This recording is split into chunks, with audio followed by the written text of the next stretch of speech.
Hello साथीहरू सबैजनालाई नमस्कार। म चाहिँ अब दोकान जाँदैछु साथीहरू। मेरो नानी चाहिँ दोकान जाँदैछु नि। हेर्नुहोस् न बिहाको झिल्ली कस्तो दामी सजाएको भएको छ। यहाँ नि बिहा छ। यहाँलाई बोलाउनु भएको छ बिहामा। भोलि हो यहाँ चाहिँ। पर पनि सबैको बिहा तपाईँहरूलाई देखाउँछु ल। डेकोरेसन कहाँको राम्रो छ अलिक भन्नुहोस् ल। फर्स्टको कि सेकेन्डको डेकोरेसन राम्रो छ भन्नुहोस् है साथीहरू। जाँदैछु दोकान म चाहिँ।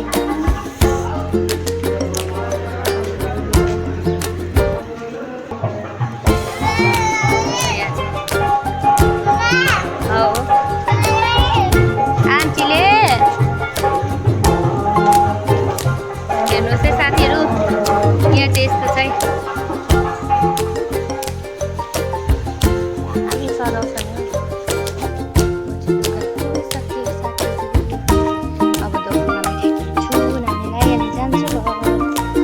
मेरो छोरा हिँड्दा कसरी जाँदैछ त? हिँड भाइ, हिँड जाउँ जाउँ जाउँ जाउँ जाउँ जाउँ।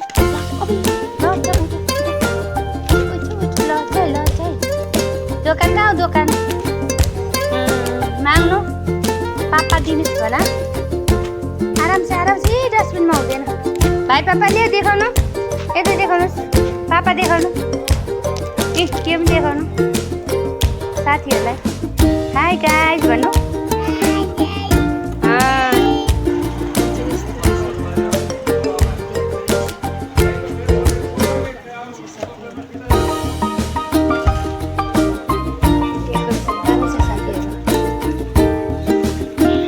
डेकोरेसन दामी हुन्छ यहाँनिर। बिहा पनि दामी गर्छ हो।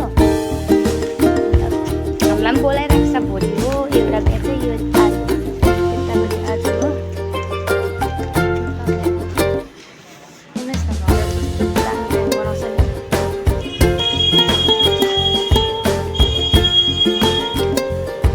यहाँ चाहिँ हाम्रो पडोसीको बिहा छ। छोराको दुइटै छोराको बिहा रहेछ होइन।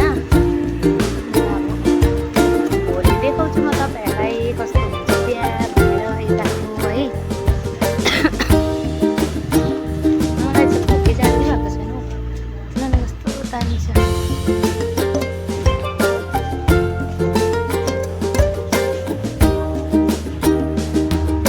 फाइनली हामी चाहिँ रुम पनि आइसक्यो।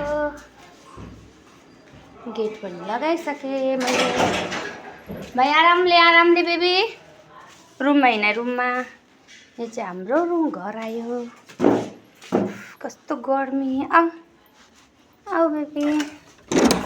आज चाहिँ म कस्तो चाहिँ लत्थालिङ्ग छ घर पनि। Thank you for watching.